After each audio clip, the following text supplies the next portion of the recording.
Okay. Halo, salam Prof, Bu Tati, Pak Lukman. Okay. How are you? Rock the audience, Pak Lukman. Rock the audience. Okay. It's been 10. Right. I'm not really sure that Ibu Destina will be here. No, I don't think so. She said It's quite busy, yeah. Yeah. Oh. Pak Didin, halo Pak Didin. Hello, Pak Lukman. Pak Didin, where are you now? I'm in. I am at home. Oh, that's good. But Didin, you need to know that on Saturday, the 5th of March, we will have early dinner, welcoming dinner for the students. I hope you could come. Yes, join us? we will have a barbecue and Yes. live music. Yep. Yeah, music is good.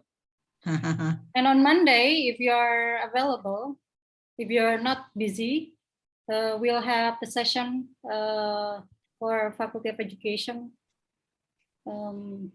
Like what is it an called? orientation, Bu Tati? Yeah, some sort, yeah, because we are welcoming the student to have an offline teaching and learning. Wow, okay. So if you are... What time is that? Should be 10 from to 12. until lunchtime. Okay. Yeah, please take a note. We'll be happy to have you.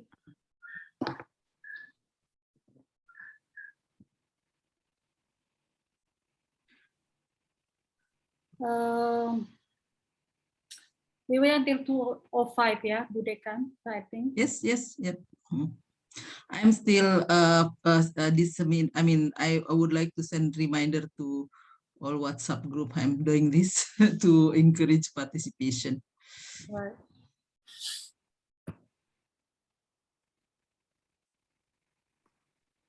Pak Bilip is also here from the social science, and social science have done this earlier. I think it's about 2 weeks ago, but I couldn't participate. I hope that we can access to the recording.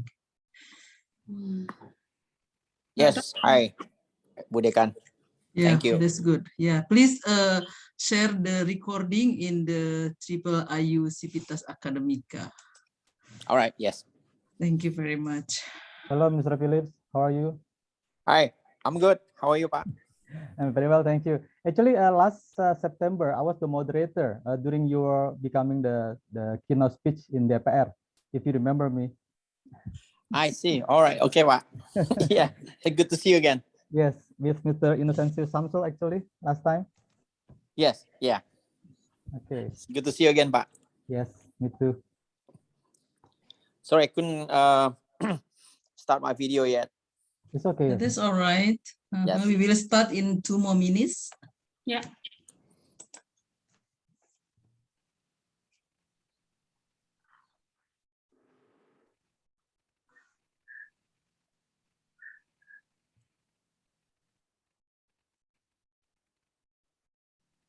So, Bu Tati, I believe that is Muhammad Numan and Khirul Anam, maybe a student from...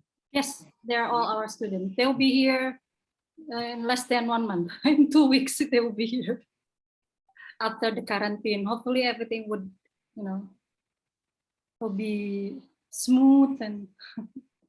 Bu Tati also international students? Yeah, the Yes. international students, they have received their visa, and then I'm sure the flight ticket have been purchased. Yeah, so they'll be here, Pak Didin. You will see them in person.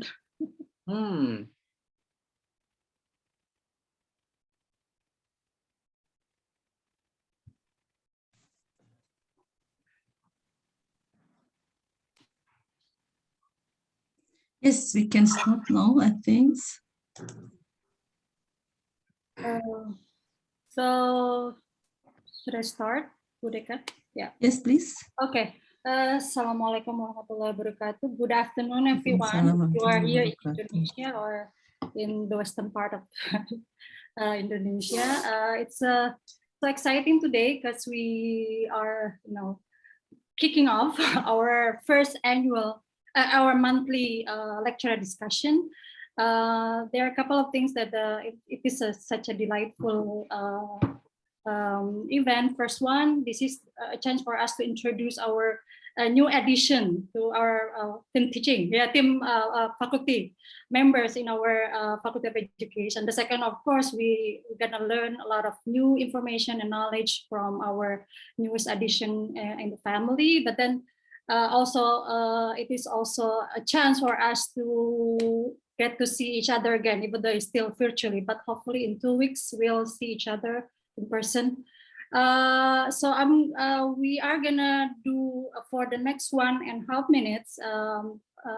Of course, I'm gonna be a moderator, and then the Dean, Professor Nina, will have short, maybe 5 to 10 minutes, perhaps talk before we begin our lunch talk.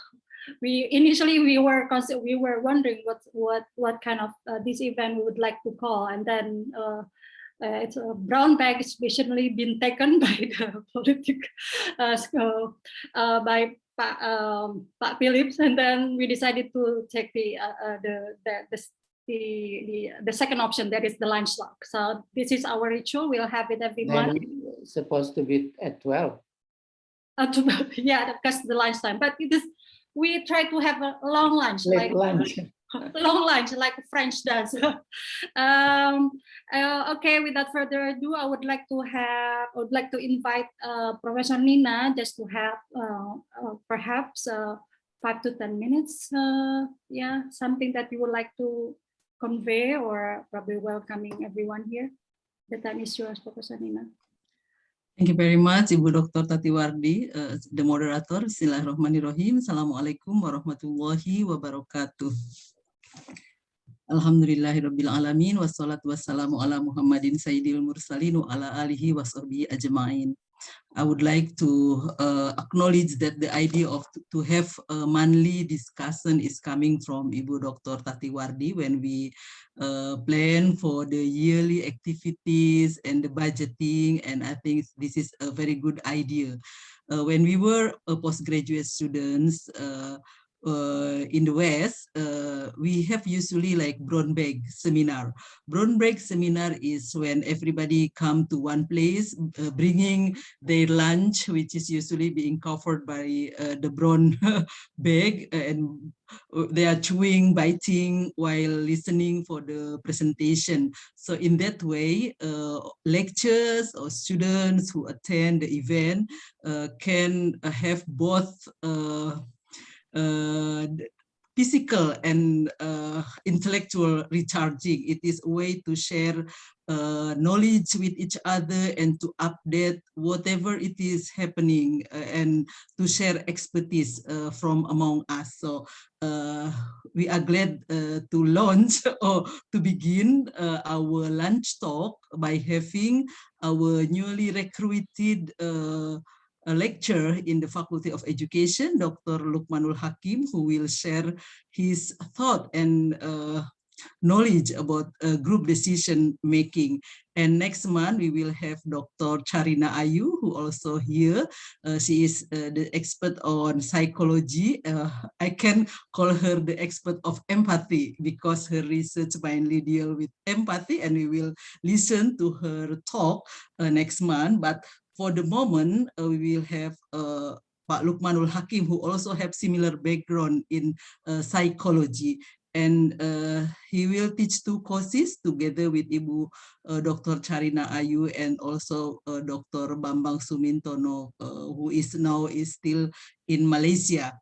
And we expect that from this discussion, the lunch talk, Dr. Nul Hakim and other speakers can develop their thought into one journal article, or otherwise we can compile it, like for example, yearly from monthly discussion to become a book. So we can heritage to be read in the future by other scholars, other students. I think I will not talk so much. I would like to listen more to the thoughts and speech from Dr. Nul Hakim. Thank you very much. So enjoy the the lunch talk today, and I would like also to welcome Professor Khairul Rahman. He is one of the lecturers from the Faculty of Education at Thank you, Prof. Nina. in Bandung, and he is my neighbor. And all my students here is very glad to see you. I cannot mention one by one, but I'm very glad to have you all, and I'm looking forward to meeting you in campus, and we can have early dinner on the 5th Saturday night music. Yeah, thank you very much. Assalamualaikum warahmatullahi wabarakatuh. Yeah, it sounds really exciting already. Yeah. Okay. Of course, like Professor Nina also expressed herself that we would like to hear more. Yeah, I mean, we would like to have Dr. Lukman to talk more and use the time. But then it is we need to introduce him, who Dr. Lukman Hakim is. So I'm gonna read his recent bio. Dr. Nul Hakim currently, he is still, but he's going to change his affiliation to our campus soon. So he's currently working as a researcher in the National Research and Innovation Agency, or BRIN, a newly established agency, government funded. So previously he was a researcher for the Indonesian House of Representatives, or DPR. He was also, I'm not really sure if you're still an adjunct or it was a previous experience. I'm assuming you were previously an adjunct lecturer at the Faculty of Psychology and Faculty of Humanities, University of Indonesia, and a tutor at the Faculty of Social Science, Open University in Jakarta. Teaching and research have always been his passion, because it is accordant with his motto, which is to be beneficial for others. Yeah, he did a bachelor's degree in the Psychology Faculty of Education, Faculty University of Indonesia. His paper was in the field of Psychology of Education. The title was the effectivity of the method of keyword imagery, subject-generated versus experimental, provided on long-term memory ability in memorizing Dutch words. It's quite a mouthful. He completed a master's degree from the University of Jamia Millia Islamia, New Delhi in India. I believe he got 2 master's degree. Yeah? His master's thesis title was Achievement, Motivation, Creativity, and Academic Achievement, a comparative study of different national. He finished his doctoral degree at the University of Indonesia with a dissertation topic on effect of conscientiousness, extraversion, and competition on group decision making, the thing that he is going to share with us today. He has also joined several training that's beneficial for lecturers, such as training for curriculum design, training for the trainer, training to teach in the pandemic era. So if I can add one more in his profile, that he's currently a permanent lecturer in the Faculty of Education at IIIU. So, right, before I let you to begin talk, I think we have also shared a teaser, yeah, a teaser that the invitation that we sent out earlier. That in the teaser he mentioned that group decision making occurs in everyday life, whether in small groups such as the family or in world organizations such as the United Nations and UN. A family may gather to decide on where to have dinner. Marketing manager evaluate and restructure a company's marketing strategy every month. Members of the Indonesian House of Representatives discuss the articles of the Constitution they have arranged. This is something that he has been doing for quite a while.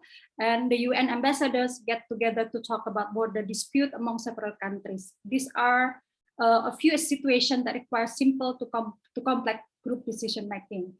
The group decision making principle, according to Dr. Luman, assume that discussion by members of a group will generate better decisions than those made by one person alone.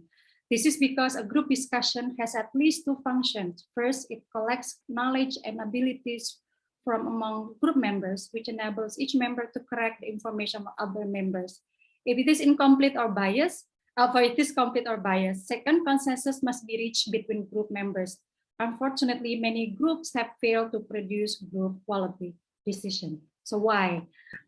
So he would answer the why question today, and then I'll give you, like, we have allocated the time like 30 minutes to 45 perhaps, or less, so we can have more time to discuss.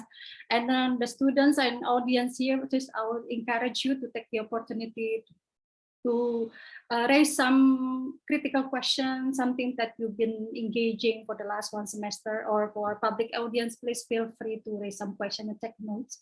We'll give you the time to have your questions answered after the talk. Thank you. The time is yours, Dr. Lukman Nul Hakim. Okay, thank you, Ibu Tati. Bismillahirrahmanirrahim. Assalamualaikum warahmatullahi wabarakatuh. Rabbi shrahli sadri wa yassirli amri wahlul 'uqdatam min lisani yafqahu qawli amma ba'du.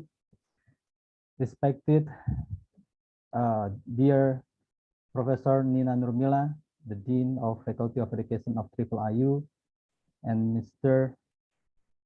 Phyllis Pramonte, also Dean of Faculty of Science, I believe, and then Kaprodi, Ibu Tati Dewardi, Mr. Didin, Bu Cherry, dear colleagues, dear students, dear friends, all of you, Mr. Khairul Rahman also. I hope everybody is in good condition today. Actually, I was very happy when I got invitation from Mbak Nadia saying that I can join the LunchTalk for today's program. And the name itself very what you call very it invite the curiosity. The name is LunchTalk because I want to show you the presentation for today. Okay. Because the name is LunchTalk, so please allow me to give a little picture of food in my presentation. Okay. I hope this picture will invite not only the appetite for eating, but also the appetite for getting knowledge about today's topic. It is group decision making. Dear ladies and gentlemen, actually this group decision making, as Ibu Tati mentioned, it is something very related to our daily life activities. Like, for example, a few times ago, my wife used to ask me during dinner, she asked me, what would you like to have for breakfast tomorrow morning? And it was also with my children. So I said, it's been a while I have been eating nasi goreng. I think nasi goreng will be fine. And then my answer, my youngest son say, Mom, I think I prefer noodles. And then my daughter said, I think I agree with Papa. I want to have fried rice, nasi goreng. And then finally, the group decision end up with nasi goreng. Okay, that is a simple example of group group decision making. Okay, and now is the question why I'm interested in this group decision making is because for the past 12 years, I've been working in this place. Can you see me? Can you see my presentation? Yes, we can. Yes. Okay. For the past 12 years, I've been working in this building. It is Indonesian. If you don't mind, can you just show it through a slideshow? It's a lot bigger, perhaps. This is slideshow. Oh, okay. Sorry. Yeah. Sorry. Thank you so much. So for the past 12 years, I've been working in this building. This is Indonesian House of Representative for foreigner students. Maybe they do not know yet. This is Indonesian Parliament. Okay, there I was working as a researcher. So my task was to help the member of parliament in making bills. So actually, my job was like everybody every day, and everybody in the room was making thesis every day. That's what we are doing. And while I was there, I think 90% of our work was group discussion. 90% of our work was group discussion because from morning till evening, we always having meetings. Actually, this group discussion have several names. Sometimes we call it meetings. On the other times we call it negotiations, or also sometimes we call it a group discussion. But if you are doing psychology in industrial psychology or organizational psychology, then the term is group decision making. What is actually group decision making? It is the collective activity wherein several persons interact simultaneously to find out the solution to a given statement of a problem. Okay, and then for today's lunch talk, I have 2 minutes, Butati. First is I would like to share the key findings on group decision making, and the second is I would like to present my research. My friends, this is basic idea of group decision making. People always say that 2 heads are better than 1. It is widely believed that groups make better decisions than 1 person. In group, the knowledge and expertise of group members are gathered, and participants can correct each other so that consensus is reached. The problem is that true? Is that true? Because many times we have seen that group fails, so we have to check it. Okay, there is one theory in psychology of organization called social decision schemes. It is said that group decision can be predicted by knowing the rules, and rules related to the initial distribution of members' views to final group decisions. And the rule has been found accurate up to 80%. You can imagine, the rule has been found accurate up to 80%. I think for psychology research, it is a very strong number. What is the first rule? The first rule is majority wins rule. So the group normally will opt for whatever position is initially supported by most of its members. I think this common sense, we know that majority wins rules, right? But the thing is, if you are going to enter a meeting room, and for example, there are 10 persons who want to enter the meeting room, and before entering the meeting room, some of the people have already make a decision which a choice they would like to choose. Okay, and when they talk about it, when they share their view in the meeting rooms, and then it will influence the others, and it will become the majority, and the majority wins rule, and the truth wins rules. This indicates that the correct solution or decision will ultimately be accepted once its correctness is recognized. Once its correctness is recognized by more and more members. So for example, during a meeting, maybe the meeting was like a brainstorming meeting. So everybody haven't made decision yet, which one is the best one. So it was like just brainstorming. But then slowly but surely, if there's one person who can share their ideas, and then the idea is the correct one, mostly people will agree that this is the correct one. Somehow people will agree that this is the correct one, and their truth will win. Their truth will win means that one will be the choice of the group. And then first shift role. This is important. If you are entering the meeting rooms, if you got the chance to speak the first time, you will get more opportunity that your idea will be taken as a group decision. Because people normally, they will think, okay, he got the point. So, but there is one thing which is called group polarization. So this is the tendency of groups member to shift toward a more extreme position than initially held by those individuals as a result of group discussion. The initial preference of a group prior to discussion strengthened during group deliberation, and to riskier choice or the opposite. Dr. Lukman Hakim, Yes? if it's okay, can you share the slide that you are reading right now? Because we don't have any text. Oh, really? Yeah. Okay. I'm sorry, I should have Okay. reminded you. Sorry. Yeah, the screen is not moving. Yeah, Oh, it seems like really? you are using two different, I don't know. Yeah. Okay. Because this is new information for many of us, so it would be nice to have it follow along. Yeah. I thought that I was showing the PowerPoint. 1 minute. Okay.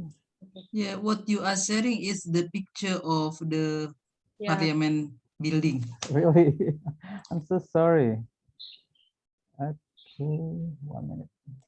But I'm judging what you have said. Yes, it is not really related with the picture that you have shown. Yeah.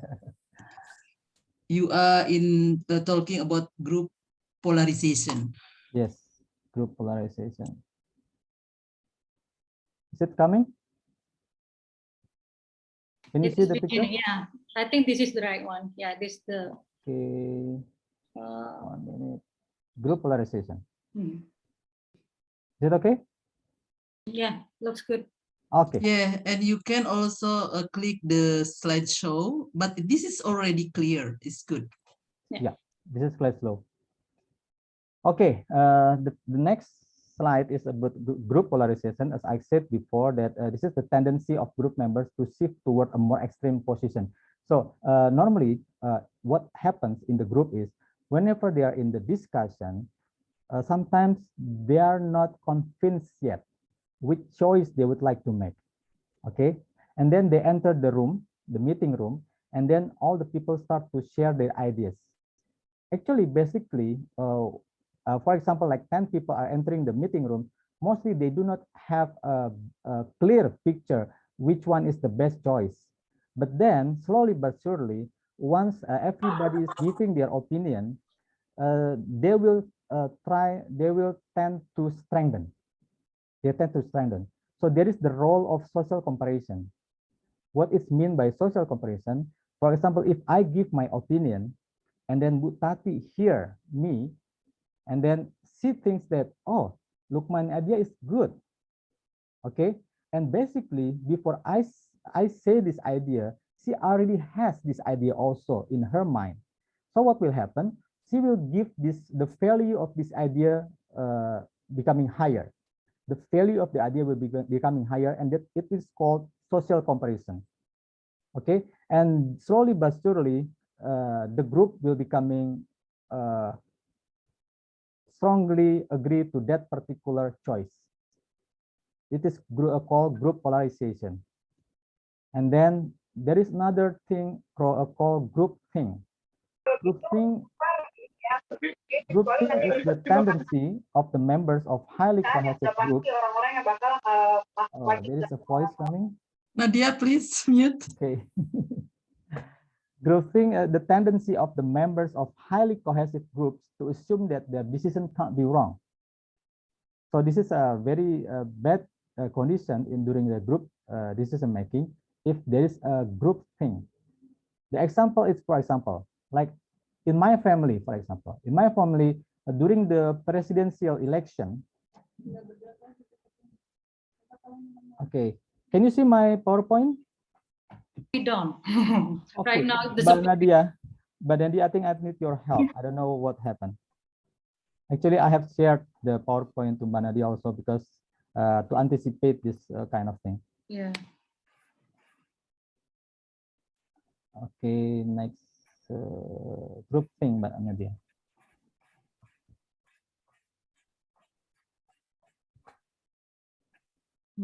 Okay. Okay. So this is the tendency of members of highly cohesive group to assume that their decision can't be wrong.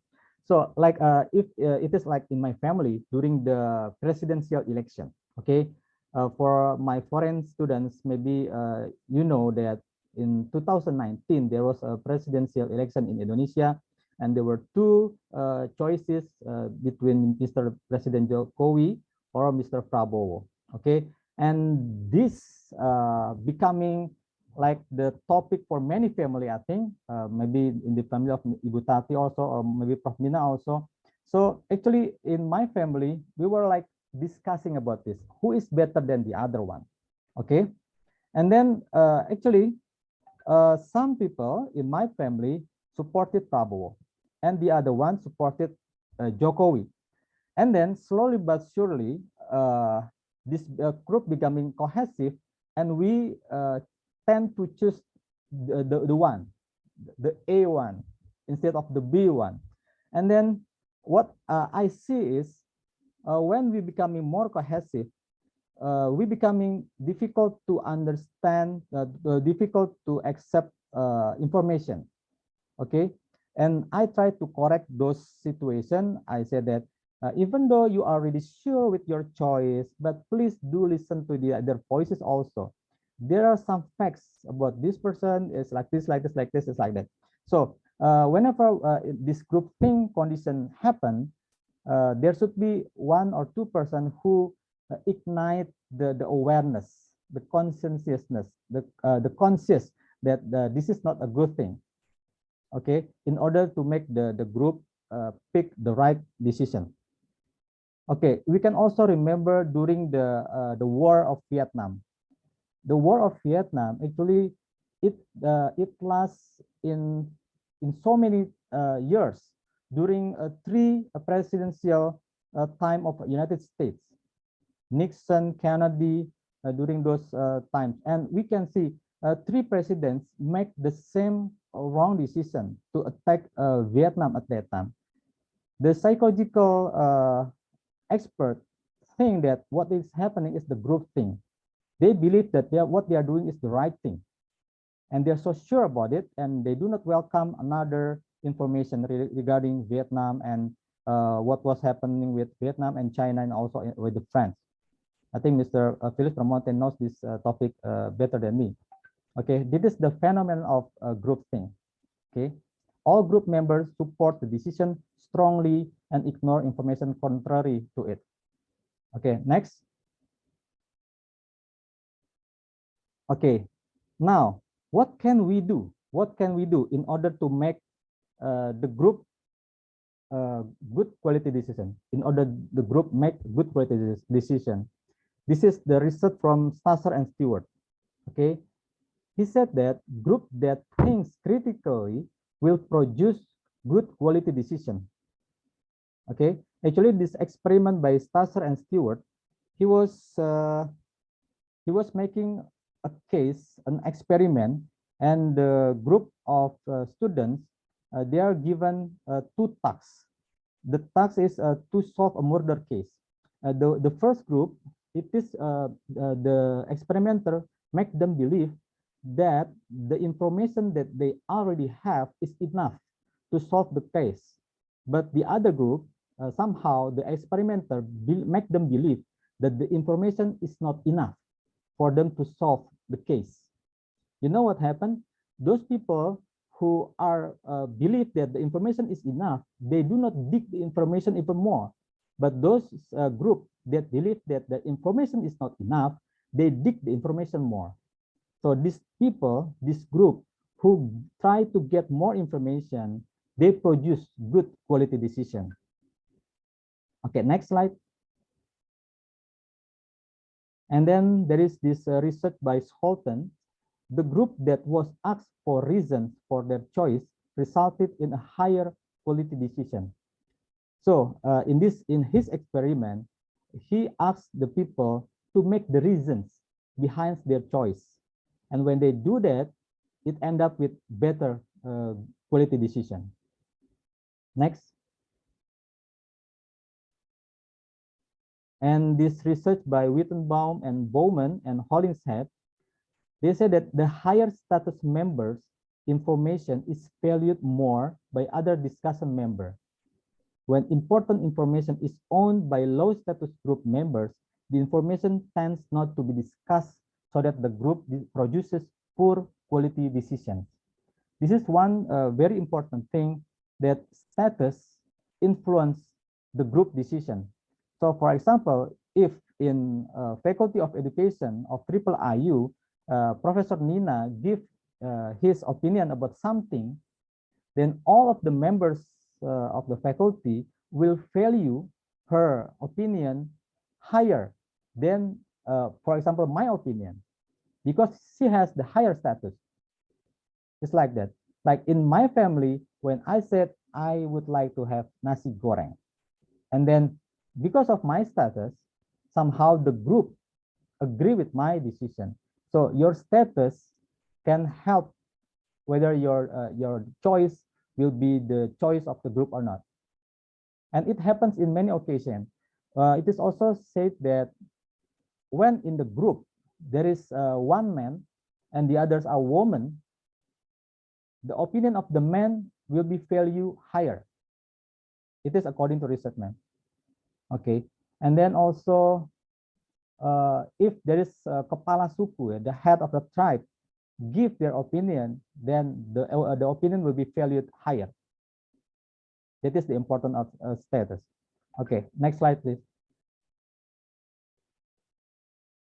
And another thing is that group members who share a lot of information, or we call it cognitively central, will have an important role in the group and are more influential during consensus. So if you are in the meetings and you somehow want your choice to be the group decision, you should share more information and it will become the group decision. It might going to become the group decision. Okay, next please. This is also interesting. In a discussion, the participants will gradually assess the expertise of the discussion partners. Members give a positive assessment of the opinion of colleagues who are perceived as having expertise, so that the decision-making scheme changes. The greater the gap between the expert and non-expert participants, the greater the influence of the expert participants.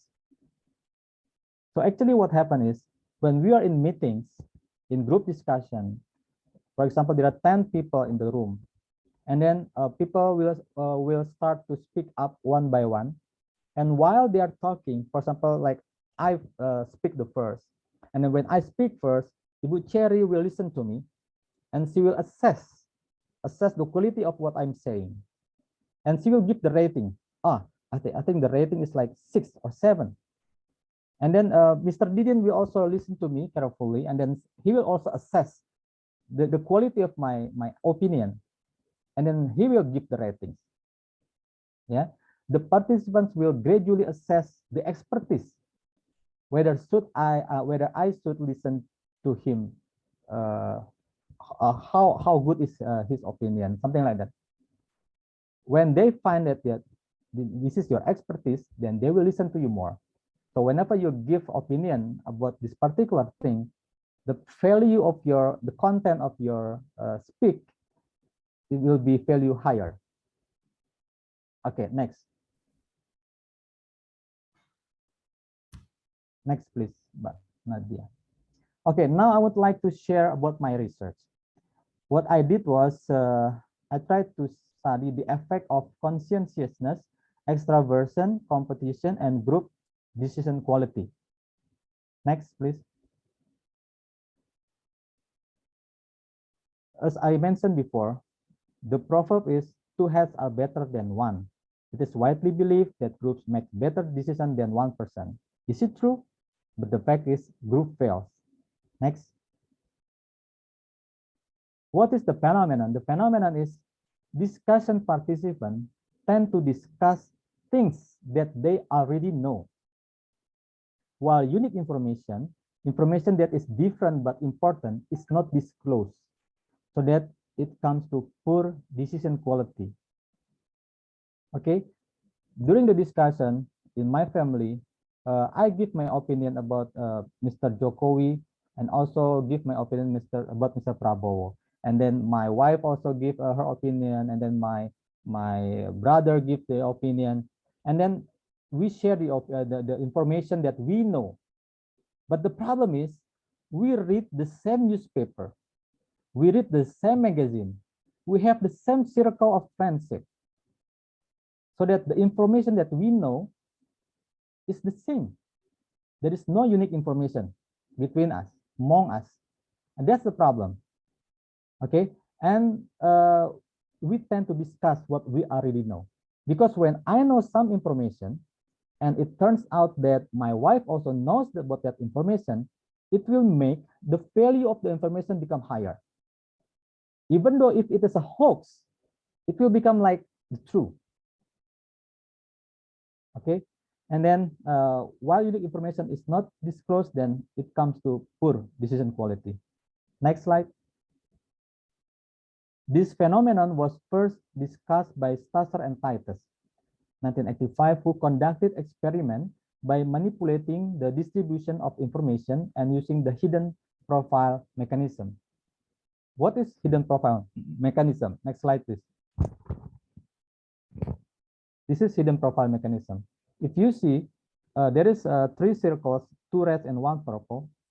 These three people, they have this arrow with color orange or brown, and this it is called general information.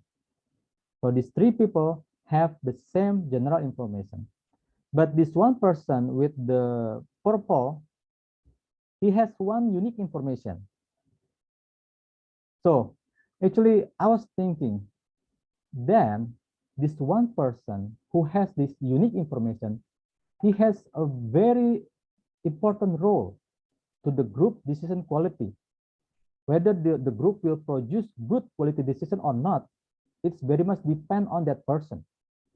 But the question is, will he or she share the information or not? Okay, so this is called hidden profile mechanism. So this is how the researcher in group discussion try to manipulate the condition. So the task is discussion of selecting hypothetical options. Normally the researchers, they give hypothetical options. For example, whether we have to choose President A or President B, or whether we have to choose car brand A or brand B, Toyota or Chevrolet, for example. And in the discussion process, ideally, hidden profiles or the unique information will appear and be taken into consideration for decisions. And the assumption is that when the group is successful in exchanging information, the general and the unique information, then the group will be able to produce good quality decision. Next slide, please. And there was this article, journal article from Neistat and de Drew. They both are Hollander. He proposed a theory called motivated information processing in group model. So actually, basically, he emphasized the dispositional variable, the personality characteristic of the individual in the group. So he was trying to say that what is the characteristic, what is the personality of the person in the group will influence the group discussion, and finally will influence the group decision. And the second thing, I cannot read this one. I have question on slide 21. What do you mean by hidden profiles? Okay, can you move back to the previous slide? Okay, what is mean by hidden profile mechanism? It is a mechanism for experiment research, ma'am. So this is becoming like standard for research in group decision. We call it hidden profile mechanism. It means that there is some information that is hidden. The task of the participant is to disclose the information. If they share the information, then the group should produce good quality decision. For example, my family want to buy a car. Okay, there are two choices: Innova, Toyota Innova, or Chevrolet Captiva. Okay, and then somehow my family members like Chevrolet Captiva because it's big, and then it looks strong. It's like that. And then so I think more member of my family prefer Chevrolet Captiva. Okay, but then my wife joins a WhatsApp group, and her friend is somebody who is working in the Chevrolet. Okay, and then her friend said to her that Chevrolet will no more produce cars in Indonesia. So you know what will happen? What will happen is the spare part will be difficult to find, and then the price, the after sales price will be declining, and that is important information that we do not have. Once my wife said this, I get information from my friend that Chevrolet will close their factory in Indonesia. It's a bad information. Okay, and that is the hidden information. It is the unique information. It is called by hidden profile mechanism. Okay, next slide. And then this Neistat and de Drew said that it is the personality that is important, whether this person will share their information or not. And the second thing, the situational variables, how the situation in that meeting will influence the group decision, he said. Okay, and I agree with him. I agree with him. Next slide. The question is, if I'm sure that personality, thank you, it's clear answer and it's okay. If I'm sure that personality also contribute to the group decision making, so the question is which one? Because if I refer to the Big Five theory, it is believed that there are five characteristics. There are 5 types of characteristics. The Big Five theory said like that. So I have to study it. I read the literature and then I read the books, which personality type which contribute to the group decision making. And I found this one. It is called conscientiousness. So group decision making, I believe that group decision making in the organization is a performance. Group decision making is a performance. And of the 5 personality characteristics of Costa Macrae, it is conscientiousness, which is often associated with performance. So I get this one, conscientiousness. And what other personality type? After I digging the journals, I find that extraversion might be also play their roles. Group decision making involves interpersonal relationship. And important personality characteristic in interpersonal relationship is extraversion. Okay, so these 2 personality types that I would like to test. And which situational variables? Group with unified motive will have common goal and create it with between competition. And I try to create unified motive in the group by creating competition. Okay, next slide. And the question is, what is conscientiousness? For those who are not studying psychology, they might wondering, what is this conscientiousness? Okay, this conscientiousness, the characteristic as an individual, it is like on the left side. There are people who has a high achievement motivation. Conscientiousness people who has the high conscientiousness, there are 2 types, high conscientiousness or low conscientiousness. Those high conscientiousness, they have high achievement motivation, and they also have high discipline. They are well planned. They are hard worker. They are a tidy person. They are strict with their principle. They are careful. They're alert. They are high work motivation. When I was in working in the company, I was an HR manager at the time. These are the characteristics that I want to have as my employee. Achievement motivation, high achievement motivation, discipline, plan, and everything. But in fact that this conscientiousness has also negative side. These conscientiousness people, when they are in group, they become having poor communication skills. They are less involved in the group. They are not relaxed. They get used to being a good person. They don't want to make mistakes. They are less creative. They are less innovative, and they are stiff in attitude. Because they don't want to make mistakes, whenever they want to speak up, they are very careful whenever they want to speak up. Before they speak up, they criticize his or her own ideas first, because he wants to show perfectly. And that's why they're becoming not relaxed. And they are used to it, being called as a good person. And that is why their communication skills is poor. Actually, not poor because it is poor, it's more because of their overthinking before they speak up. Okay, next slide, please. The next is extraversion. I also believe that this extraversion characteristic will play a role in this good decision making. Why? Because the extrovert, it means the high score of extraversion. They are persuasive. They can talk fast and they are able to influence the group. While the introvert, they have difficulty in speaking with people and they speak slower and they are not really able to influence groups. So I believe this extraversion, either somebody extrovert or introvert, will influence the group decision making. I think it's very logical, right? Next slide. And the other variable is competition.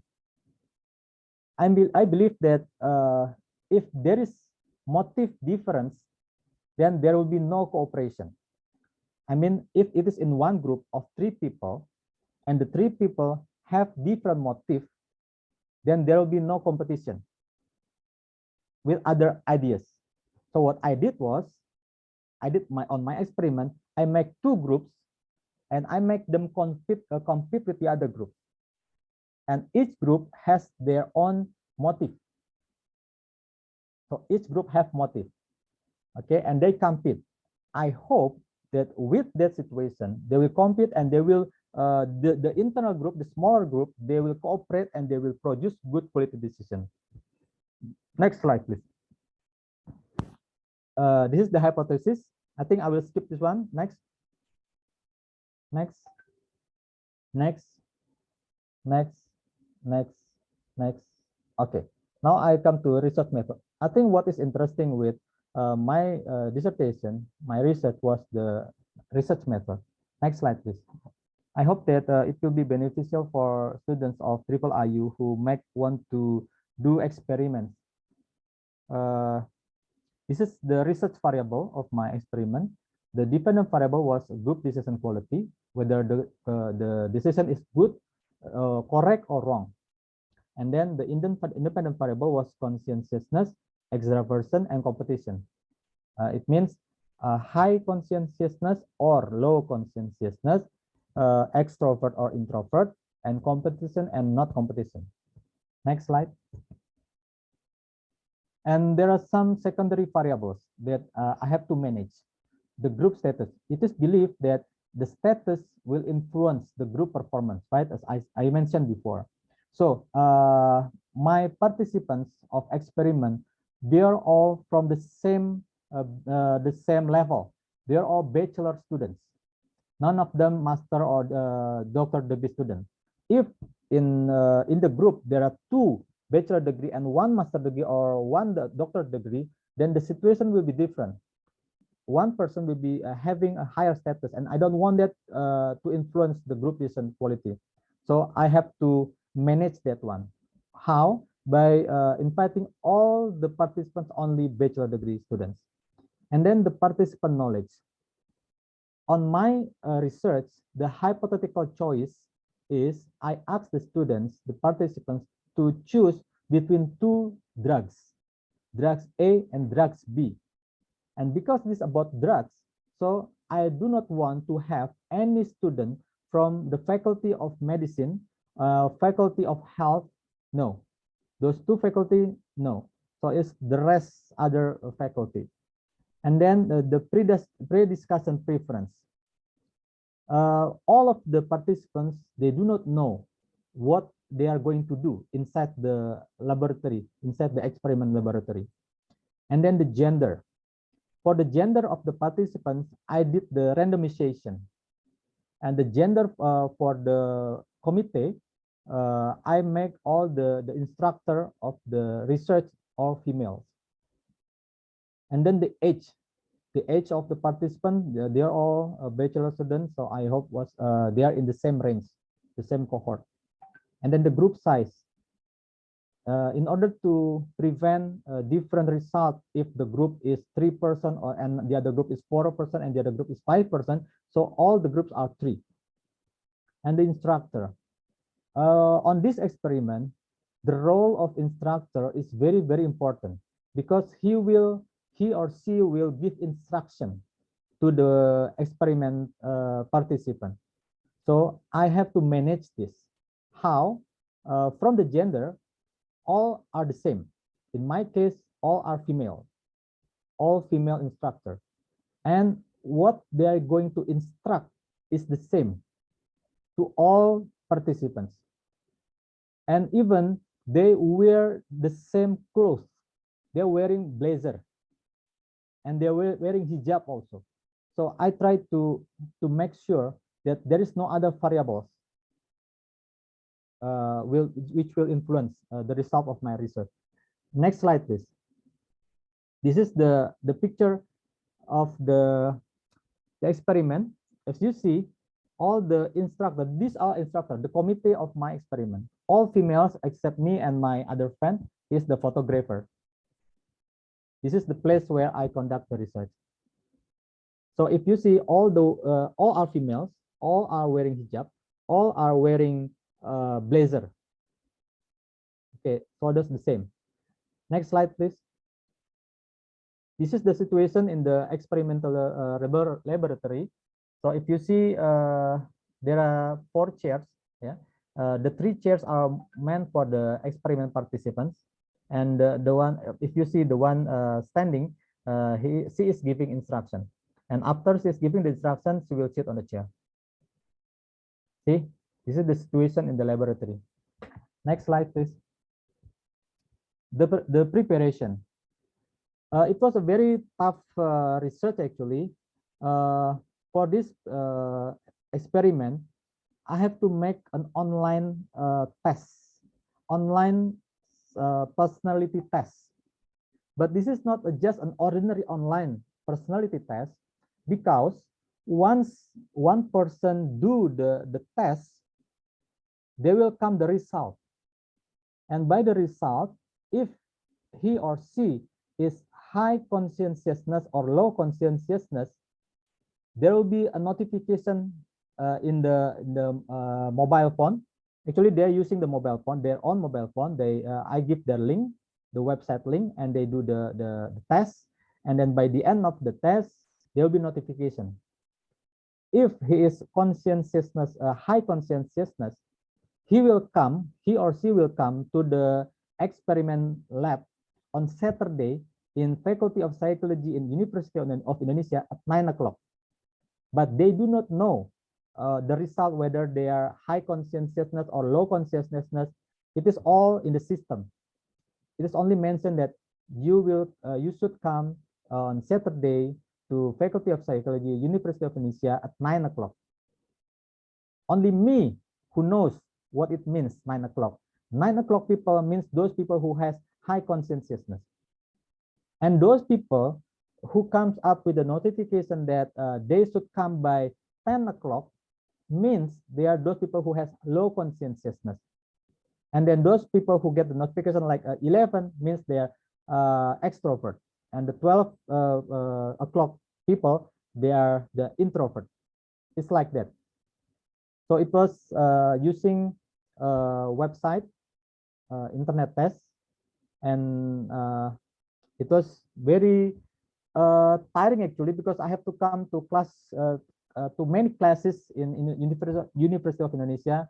I have to get permission from the dean of each faculty, and then the other thing is I have to prepare the test for the decision making. It was type drug A or drug B. That was the test for the decision making. Next slide, please. Okay, this is the committee for my experiment. I need one escorter because the experiment was held in the 3rd floor in Gedung D in Faculty of Psychology of University of Indonesia. So one person was standing in front of the stairs, and then he will direct the participants who are coming to the 3rd floor. And then one person for the registration desk. So he will write down who is coming. And then this registration person, once the person coming, he will ask, what is your name? For example, her name is Sarah. And then he will write down the name Sarah. And then he will write down on a piece of paper, small paper, and then scroll it and put it in the bucket. So those people who come, the names will be written in small piece of paper, and then the paper will be rolled up and then put in bucket. And then there will be the task for the 3rd person, the randomization person. This person, her job is to shake the bucket and then take 3 different person from the bucket who will come in one group. And there are 12 instructors who will give instruction. In one round, there are 12 groups, means needs 12 instructors. And one logistic and consumption and one cashier, means after the experiment, each and every participant will come to the cashier desk and they will get money 50,000 rupiah per person. And it was so many students, so it cost me around 45 million rupiah for this experiment.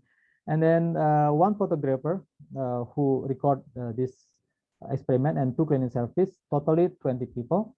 And the simulation, I did simulation for all committee 2 times and for all instructor 4 times, just to make sure that they do not intervene the experiment.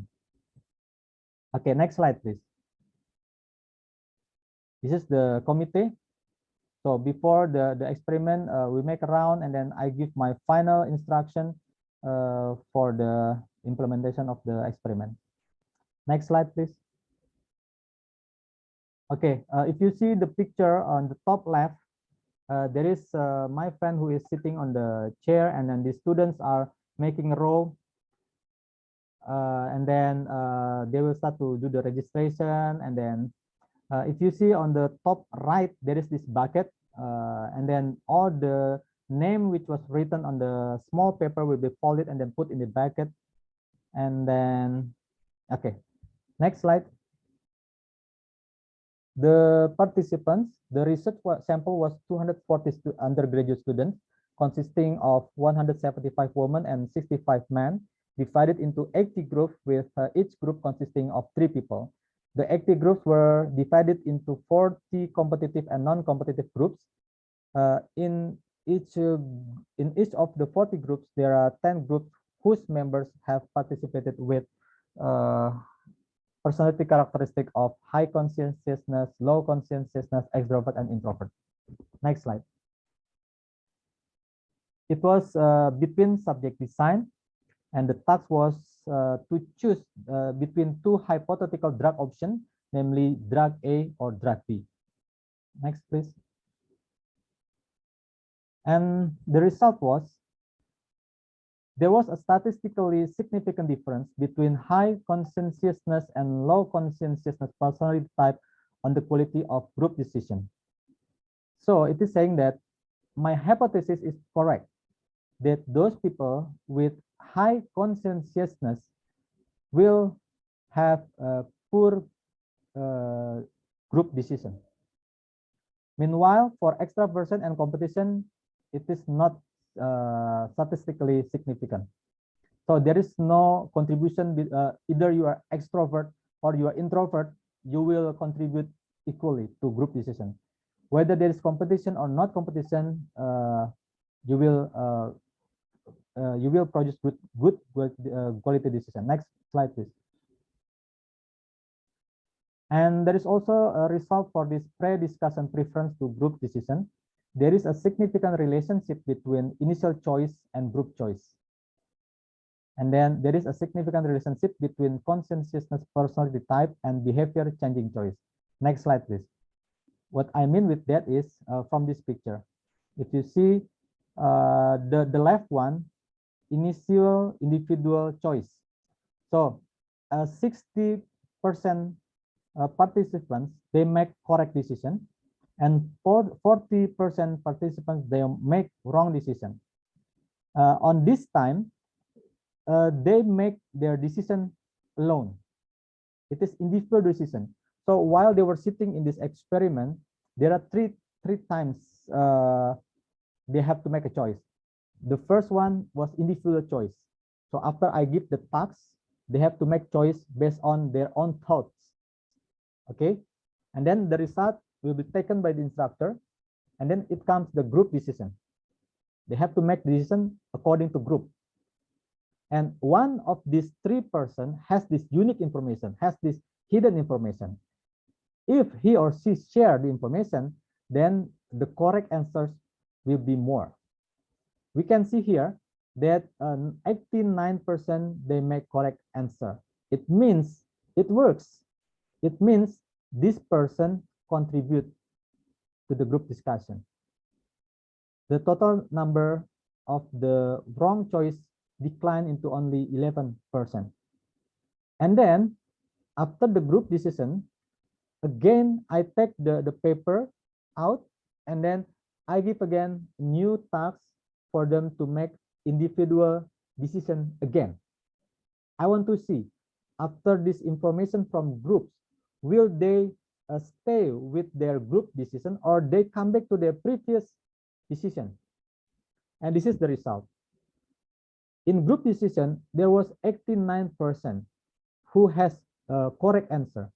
But on the third task, it declined, becoming 85% only. What it means? It means there are 4% of participants who come back to their previous decision. It means while they were in the group, even though they agree with the group, in their heart they disagree. Okay, next slide. The first discussion is, unlike previous studies where the group failed to make the right decision, in my study, most of the group managed to choose the correct answers. Okay, in the previous research, group fails, but in my research, group succeed. I have to think deeply, why is it happening? And then I come to the answer that the previous studies conducted in the West countries, mostly in North America, and it comes to that result. But in my place, in my case and in my place, it is done in Indonesia, who has different culture. There is this culture influence in the group decision making. The culture of the Western people, they are individualistic culture. Meanwhile, in Asia, especially in Indonesia, it is collectivistic culture. So I have written here that the previous studies used research participants from Western cultures known as individualist cultures, in contrast to participants in this study who had collective cultures. The difference between individualist and collectivist cultures lies in the emphasis on group needs and group goals. Collective cultures emphasize the value of cooperation, while individual cultures emphasize competition. In a society with an individual culture, freedom of expression is valued, while in the collective culture, the opinions and interests of the group become more important. Next slide, please. The second focus of discussion, a small number of groups that fail are grouped with high conscientiousness personality.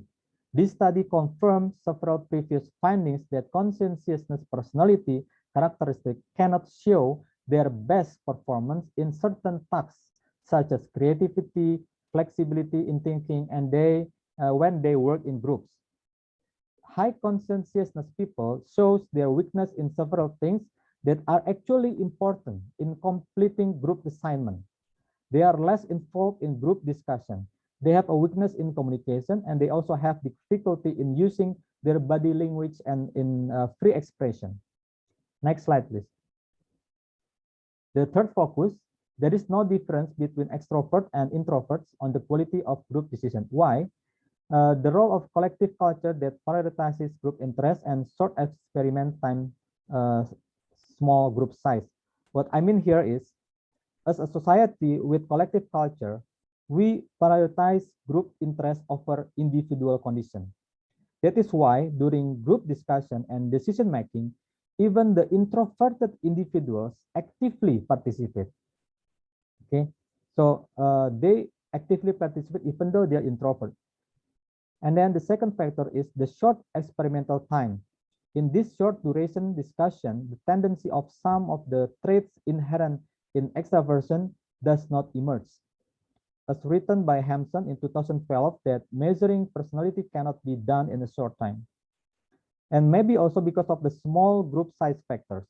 Introverts usually find it difficult to talk in group with many people.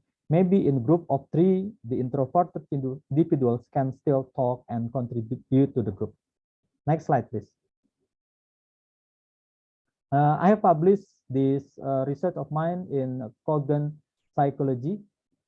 in 2020. Next slide, please. Thank you very much. Assalamualaikum warahmatullahi wabarakatuh. I hope you find this topic interesting. I hope you find it useful for your knowledge somehow, even though most of you do not study psychology. And I want to share this passion of mine in psychology, especially in group decision making, to all of you. I hope you find it interesting. Thank you.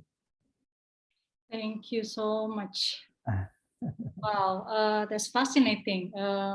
My background is in education, although it's heavily influenced by psychology. This is the thing that I didn't really dwell, when I was in graduate level.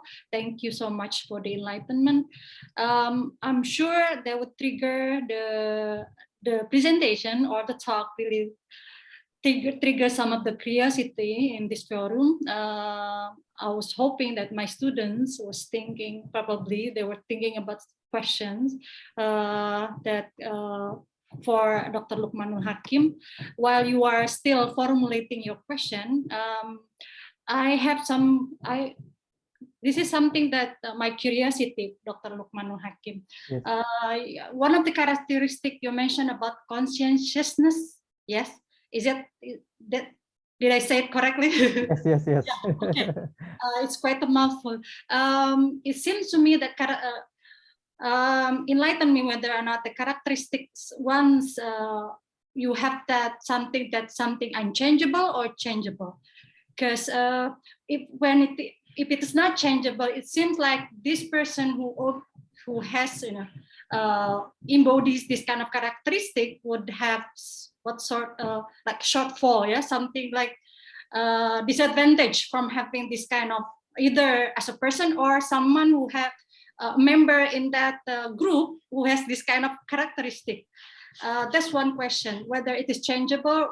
What can we do? I'd like to put it in the context of teaching or education, when we have students or our, someone we care about in our teaching or in educational context, what we can do if this kind of thing would discourage a person or a student to offer her or his best version in engaging in discussion in classroom, and then offering some thoughts, because that person apparently is very careful whether or not overthinking about what I'm gonna say and stuff like that. It's occurring in a classroom. So that's my question actually, what we can do with kind of information for our own benefits, if when our student would show this kind of characteristic. That will be my question, and after that I would like to have other audience would also share some question. Okay, thank you, Butati. That's very good question actually. Actually, in psychology, this is like a never-ending question between the nature and the nurture. What will happen? I mean, can people change? That's a really question. But as far as I know, I think Buchari will maybe agree with me that for characteristic, for personality, it is like the basic ingredient of ourself, which is embedded to ourself. The thing is, once we know about our strength and our weaknesses, we can manipulate it. If you know, there is a term called Johari window. In Johari window, there are 4 quadrants of a person. There are in the first quadrant, it is about something that I know about myself and other people also know about myself. And on the second quadrant, I know about myself, other people don't know. The third is I don't know, people know, and the fourth is I don't know and you don't know. The thing is like that. Once we know our strength and our weaknesses, then we can try to fix it. For example, those conscientiousness people, the high conscientiousness people, they're very careful whenever they want to speak up, because they don't want to make a mistake. They don't want people to make fun of him or her, because it might sound funny, it might sound stupid. And then once we know that maybe I'm a high conscientiousness person, why should I be like that?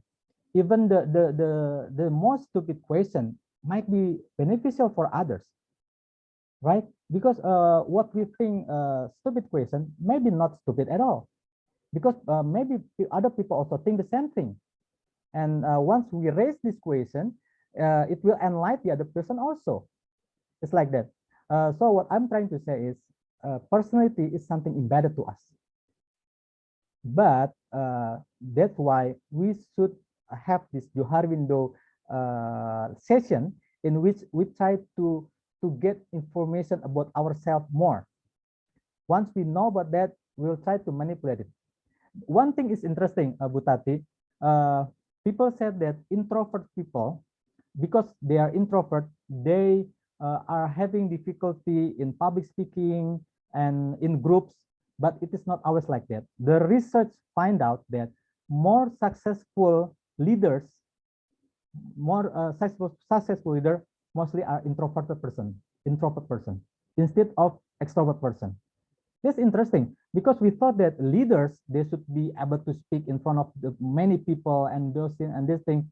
But the thing is, these introvert people, they have other good quality. They think carefully more than the extrovert person.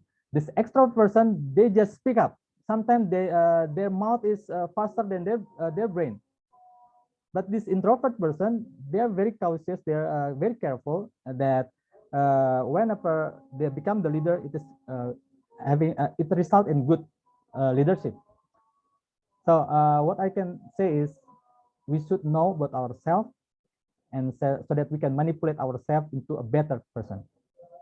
One more, I think, how can we can take away from this kind of finding for our own, teaching or research in education? What do you think we can take advantage of this finding? Okay, for me myself,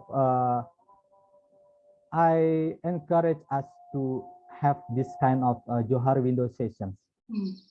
We encourage all of us to have perspective of ourselves. What are the strengths and what are the weaknesses of ourselves?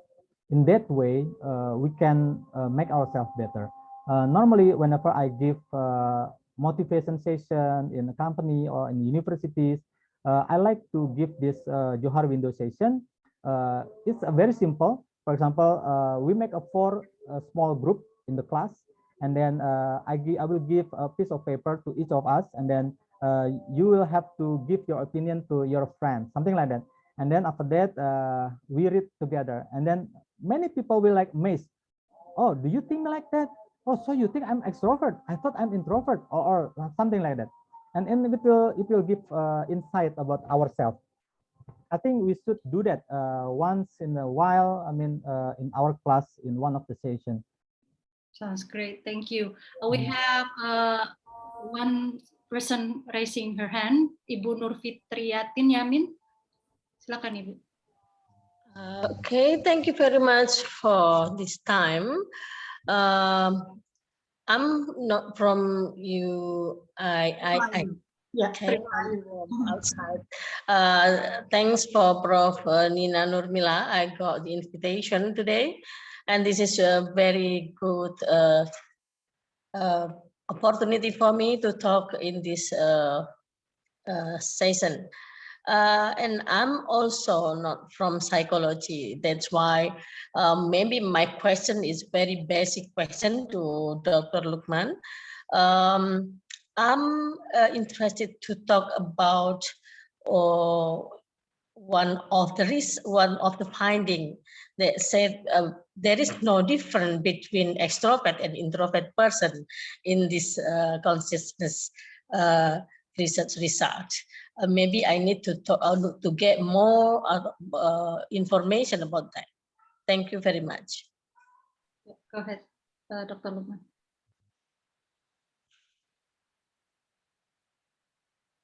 It's still mute. Sorry. Okay, thank you very much, Ibu Nur Fitriani Yamin. Why there is no significant difference between introvert and extrovert person in this group decision making? That is also what I was surprised when I got the result, because I was very sure, I was very convinced that my hypothesis was correct, that I think there should be difference. But and then I have to do the discussion part in my dissertation, and it is found that as I said before, I will read it once again. As a society in Indonesia with collective culture, we prioritize group interests over our individual condition. So when we are in the group of 3 persons, even though I'm introvert person, I do not really want to talk, but I do want my group to be succeed. I want my group to produce good quality decision. And my goal for my group is bigger than my condition of introvert condition. That's the first thing. And the second thing is maybe it should be further research. Maybe because of the short experiment time. Sometimes these people, introvert or extrovert, we cannot really show our trait in a very short time. Yeah, maybe I'm introvert, but then only for like 30 minutes I can be extrovert, something like that. It might be because like that, and maybe also because the small group size. It is only my thought. Maybe 3 people is not quite challenging for this introvert person. Maybe if it's like 20 people, it might be becoming difficult. Those are some research thoughts that need to be further discussed and researched. Maybe if Prof. Nina allow me to do the further research, I would like to study more about this group decision making, because there are so many things that we need to know about this group decision making, and this is something that very much relate to our daily life activity, isn't it? That's from me, Ibu Nur Fitrin. I hope my answer your question. Okay, thank you very much, Dr. Lukman. But further question is about whether did you do the research online when you doing research in this group, or maybe during offline? Because offline. Offline. It was offline. It is offline. It was offline. I conducted it in Faculty of Psychology, University of Indonesia. So actually, all the participants were students from University of Indonesia.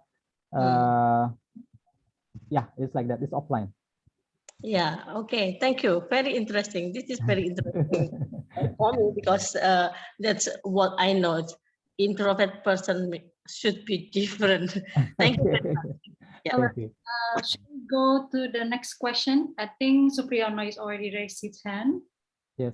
Yeah, Ibu Tati, actually, I would like to know from which university Ibu Nur Fitriyatin come from?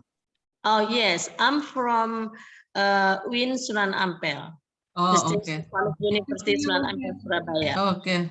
Thank you very much. This is Pak Wei, and I would like to respond a little bit to queries of Dr. Nul Hakim about the support of the research. Of course, Triple IU is a university which aims to be a research university and expect the lectures at this university to do research, publish their research.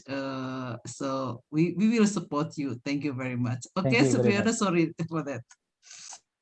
Go ahead, Supriyono. Okay, Prof. Nina.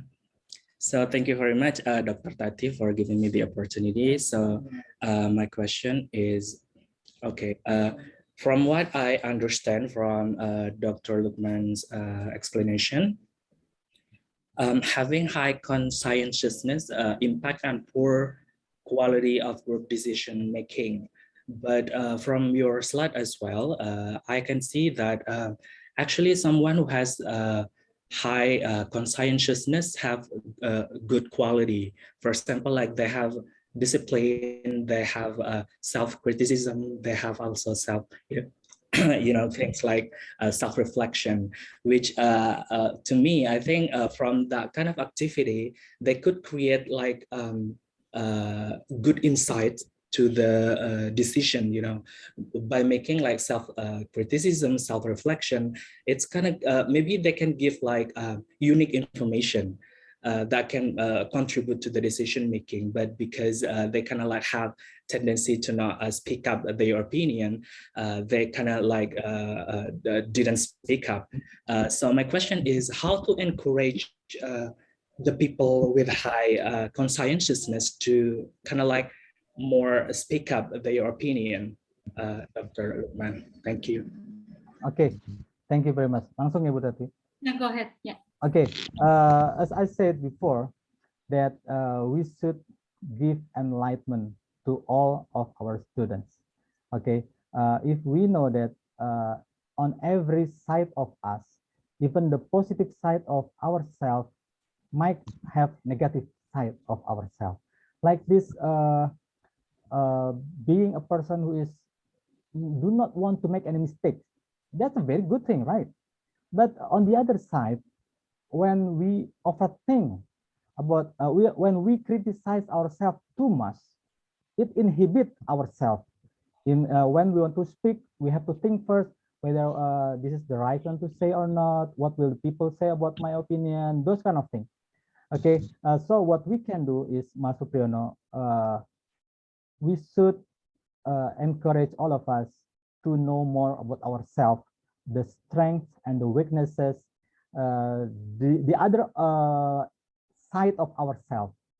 If we know that, then we can try to manipulate that. That's my answer. I hope it answers your question. Or to try to manipulate, yeah? You learn how to manipulate your characteristic. I think one more person, there is Asep, and then we have only 4 minutes, so we try to be punctual to be here to end the session. Please do that, Asep. Okay, thank you for the opportunity, Bu Tati. So the topic is very interesting, but what more interesting for me is the research method, because I want to do something for research. So I think my question is about the sampling, the randomization. So I saw from the slide that the participants are 24 students. So I mean, how you determine that sampling size from what I think. So there is a table, a formula. It's I think I'm happy to that's